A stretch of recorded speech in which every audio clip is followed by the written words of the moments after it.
Welcome to Reviews That Scare with Jess and Blair. I'm Jess. I'm Blair.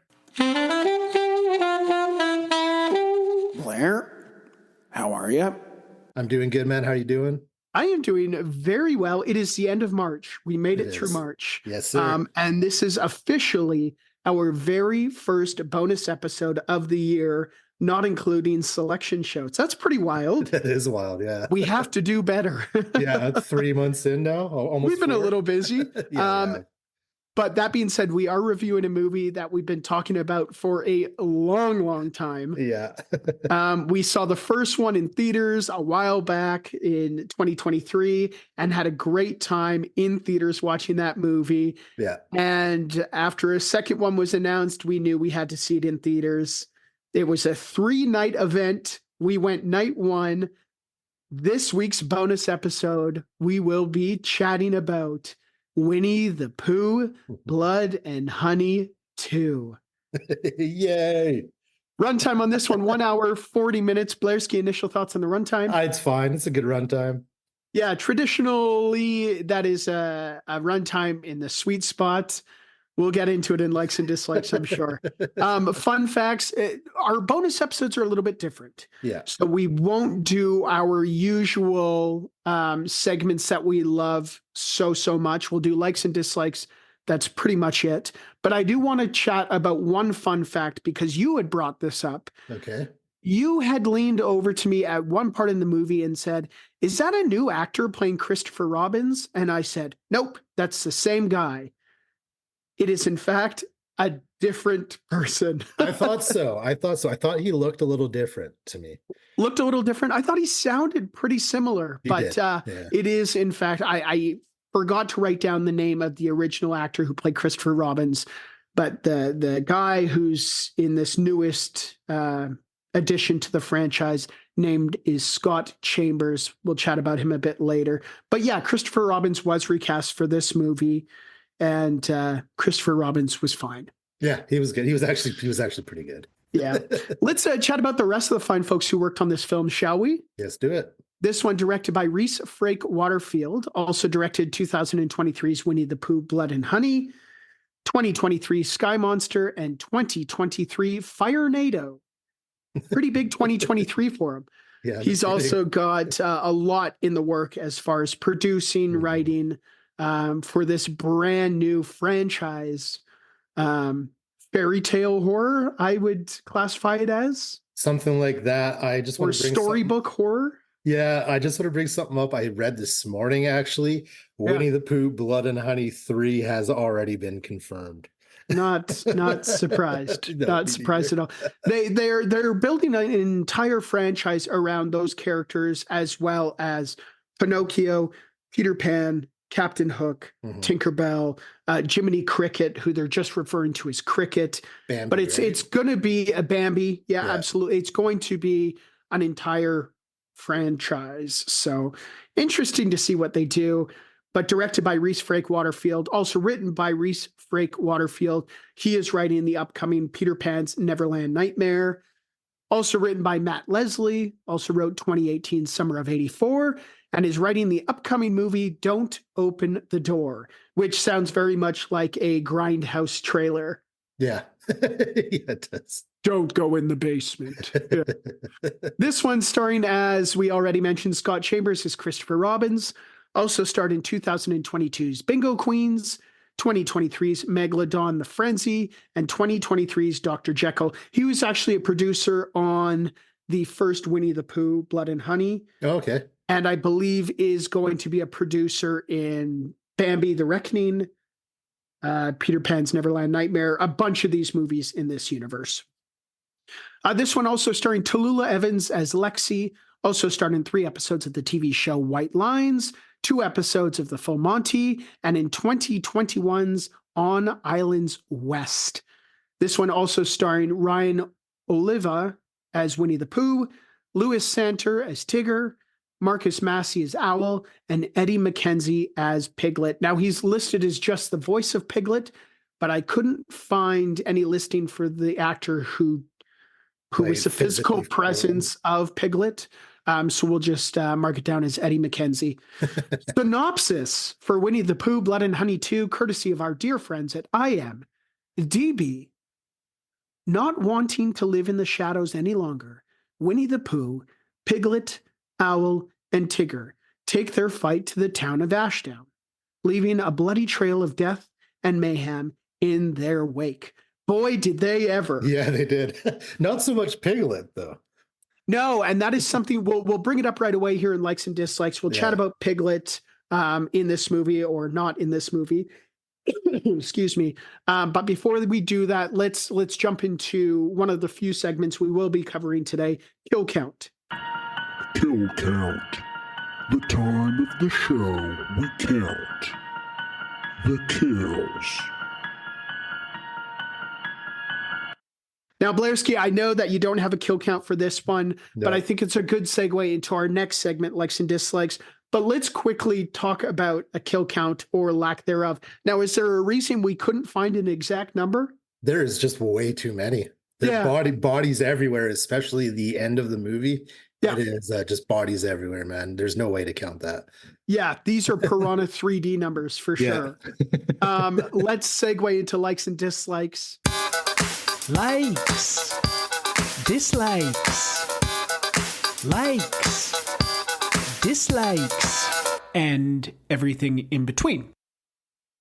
The portion of the show where we chat about what we liked, what we didn't like, and everything in between. Yeah, there's an awful lot of kills in this one. Ton of kills, man. We had mentioned it. I've said it a couple times where it feels like the director realized there was only 30 minutes left in the movie and said, oh, wait, we need to kill everyone in this movie. It was a lot. It was a lot. It was. Well, they spent so much time, definitely a lot more time than the first one, story building. There's a lot of story building in this movie. They did. And they really tried to hammer home that story. What did you think of that story? Well, I don't really care, to be honest. I literally just wanted to see teenage youths going into the 100-acre woods and, just getting picked off. It's not similar to a Friday the 13th. Story is not why you went to the movie. No, not at all. It surprisingly kind of makes sense, though. It's not a totally out there story, but at the same time, it kind of is based on, if you look back at the children's books, like we find out that Winnie the Pooh is actually Christopher Robin's brother.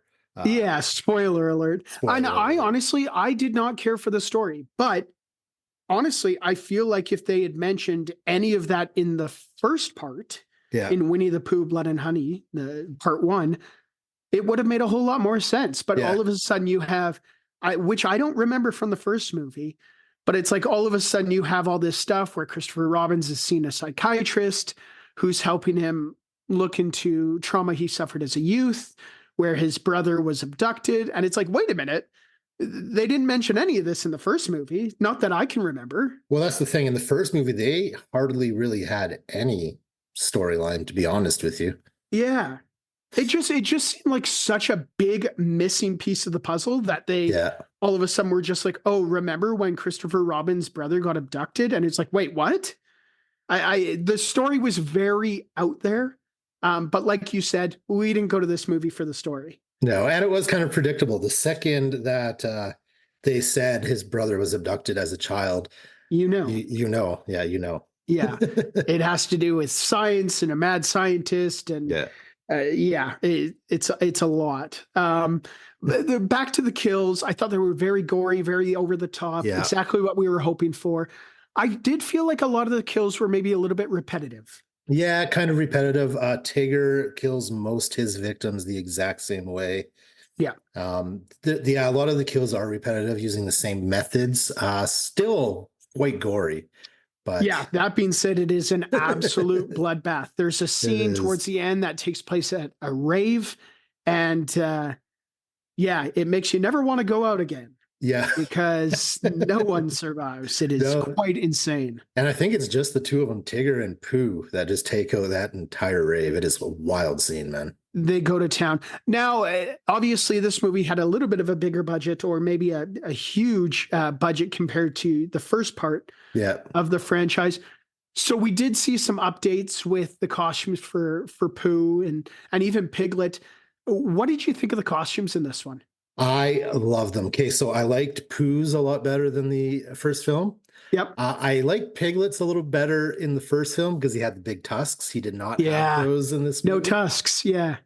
But what really stood out to me was the costume of Owl, especially. 100%. Yeah. Owl's costume was so freaking cool. Tigger looked really cool as well, but something about Owl just looked very menacing. Oh, it's so excellent. I don't know for any of you who have seen it's the newest Into the Spider or Spider-Man Across the Spider-Verse. Okay.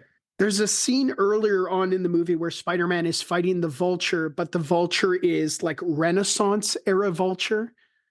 Okay. And that's what it reminded me of. The costume of Owl reminded me of Renaissance era the Vulture from Spider-Man. Very cool.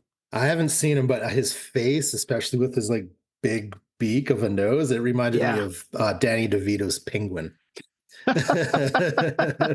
Absolutely, 100%. 100%. Yeah. And then Tigger looked really, really cool as well. The tail was a nice addition, of course. Yeah, it was. Yeah. And excuse me, but a lot of their kills in this movie obviously had to do with the claws. Yeah. And Tigger goes to town with those claws for sure. Oh, does he ever, man? And it is really cool when Owl does his kills when he's flying and he swoops down and picks people up like they're prey. I thought that was a nice touch anyway. I did as well. There was one really cool scene towards the beginning where a father and a son are out looking for birds or bird watching, and Owl does swoop in. There is another scene where Owl is flying beside a car and it looked very made for TV. Yeah. But it was honestly, that's where a lot of the charm in this movie comes from, is it still being, even though it has a bigger budget than the first one, it still has that kind of low budget charm. 100%. Because it's still not a massive budget. I think it was only $1 million, which I mean, it's a big budget, but compared to other movies out there, it's not. I was going to say, in the movie business nowadays, $1 million is nothing. 100%. I did like, though, that clearly the costumes, the masks of Pooh and Piglet had been updated. You said you liked them a lot better than in the first film. And what I liked about that is they were really showcasing off those masks. Yeah. There was a lot of close-ups, especially a lot of close-ups of like Pooh's teeth. Mm-hmm.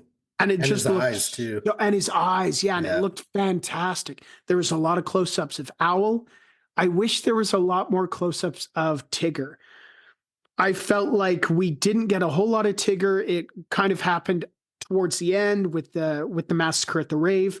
But whenever we did kind of get glimpses of Tigger, he was always shot in the shadows. He was very much in the shadows. And I'm curious if that has to do with, although this movie, or although the rights for the character of Tigger is in the public domain, the rights for kind of the classic picture that we see, the Disney Tigger, the design of him, is still under copyright by Disney. That's quite possible. So I'm wondering if that's why a lot of, Tigger shots were done in the shadows, where you couldn't really see the whole costume. Perhaps they're still trying to figure out their look of Tigger. We also don't even see Tigger till the movie's done. And it's the opposite with Piglet. So we see a lot of Piglet the first half of the movie. He dies really quick. Really quick. Then we go a fairly good portion of just Pooh and Owl before Tigger enters the picture. Yeah. I also thought that, speaking of Piglet, I thought that Piglet's death was a little anticlimactic. It was, yeah. It just kind of happened out of nowhere, and it was one of those things where it's like, okay, well, he died really quick, but he's not really dead. He'll come back. Mm-hmm. Which, we don't see him again in this movie, but that's not necessarily saying that we won't see him in the next one. All I'll say without spoiling is stick around for after the credits if you check out this movie for sure. Yeah, absolutely.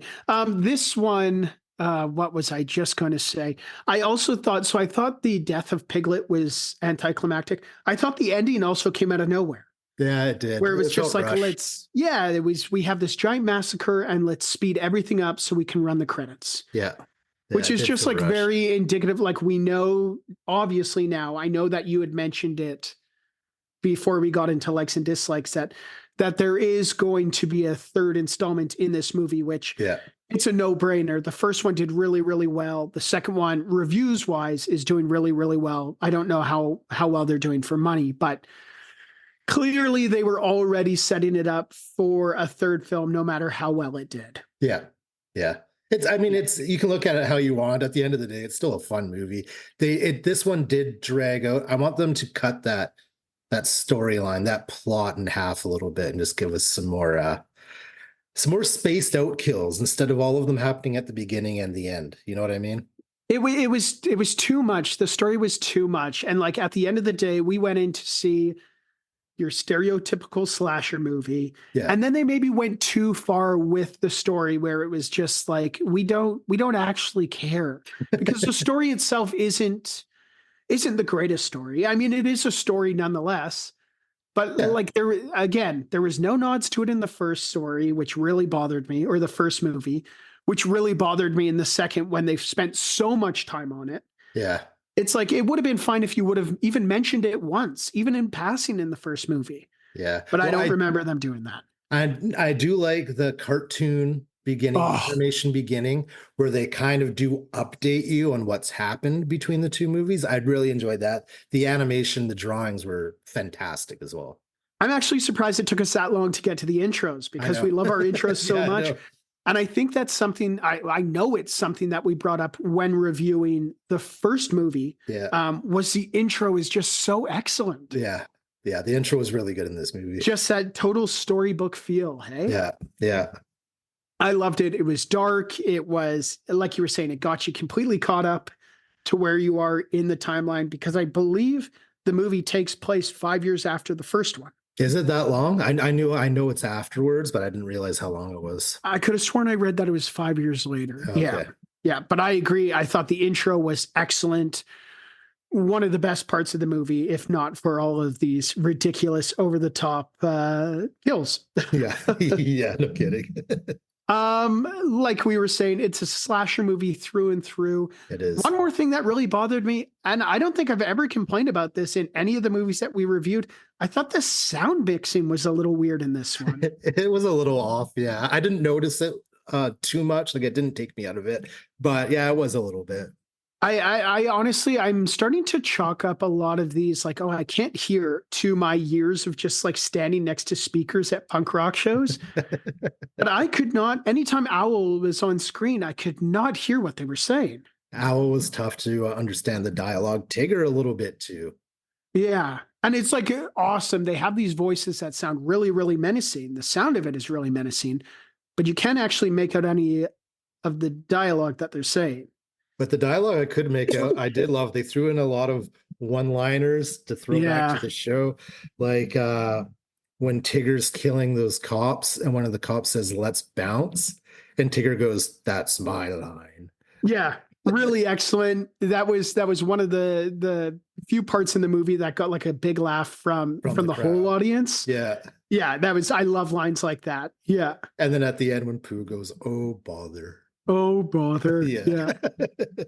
So good. I love that. Yeah. Anything else you really liked about this one? Really didn't like about this one? We talked about it a bit, but the kills, they were good. There was a lot of decapitations. Yeah. Like a lot of lots of use of bear trap and a baseball bat. Yeah.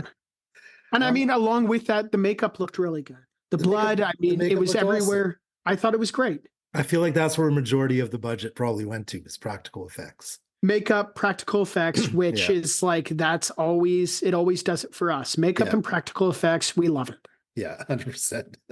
Now, this doesn't really coincide with the movie itself, but what did you think of the atmosphere in the theater itself? So it wasn't actually pretty filled showing. The theater was pretty packed.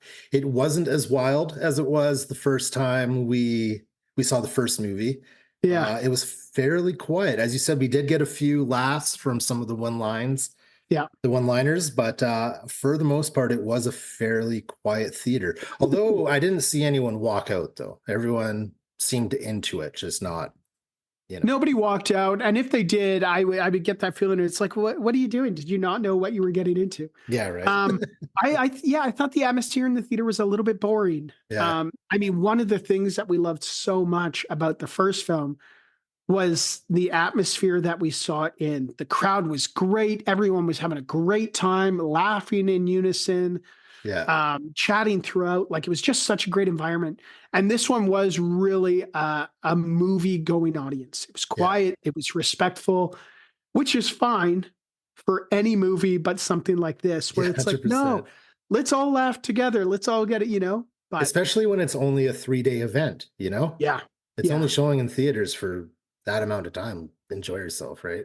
Absolutely. And perhaps it has to do with the theater we saw it in as well. I mean, the theater we saw this one was a fancy theater. The first one, the first theater we saw it in was not a fancy theater. No, no, it wasn't. Very old school.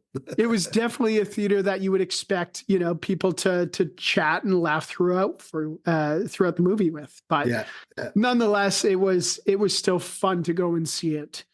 I'm glad we did. In theaters. 100%. Me too. There was no way we were not catching this in No, theaters. and we'll see the third one. We'll probably see Peter Pan, Bambi. We'll probably see all of them. We'll see them all. Bring them on. Yeah. 100%. I've got nothing else for likes and dislikes or anything in between. Now let's carry on, brother. Okay, this is where we wrap up the show. This is where we give Winnie the Pooh, Blood and Honey 2, its final rating. So Blairski, out of 5 improperly loaded dishwashers, what do you give Winnie the Pooh, Blood and Honey 2? I'm going to give it 2.5 improperly loaded dishwashers out of 5. Yeah, I'm going to agree with you. 2.5, I think, is a good, fair score. At the end of the day, it's more ridiculous than not. Yeah. Yeah. It's certainly better than the first one, I thought. We liked it. I also liked it better than the first one. I have a question for you. Yeah. Winnie the Pooh, Blood and Honey 2 or Terrifier 2?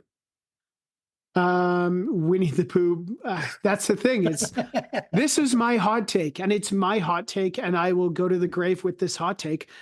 I do not enjoy I did not enjoy Terrifier 2 At all. No, you didn't. So even though I only gave this one 2.5 out of 5, I still enjoyed it more than Terrifier 2. And I think a lot of that comes down to the runtime. Yeah. I mean, I don't mind. I went and saw Dune Part 2 recently with a 3-hour runtime. And if the movie is good, I don't mind a 3-hour runtime. I know that Terrifier 2 didn't have a 3-hour long runtime. It was still a very long, it was like 2.5 hours. Yeah. And 2.5 hours for a runtime of a movie that you do not enjoy feels like a 7-hour movie. I agree with you. I agree with you. Oh God, that is my hot take. Yeah, and I will fair die enough. with that hot take. Yeah, I did fair not enough. like that movie. I've been wanting to ask you all week which one of those two you like better. Goodness.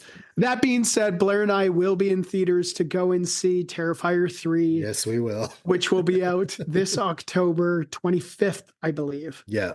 Yeah. If not for yourself, you'll do it for me and you'll do it for the pod. I'll do it for my Blairski and I'll do it for all of you listeners out there. I'm glad we saw this. I'm glad that it was our first bonus episode of the year. Yeah, me too, man. Our apologies for it taking so long, but we just needed to wait for the right film to pop up. And here it was.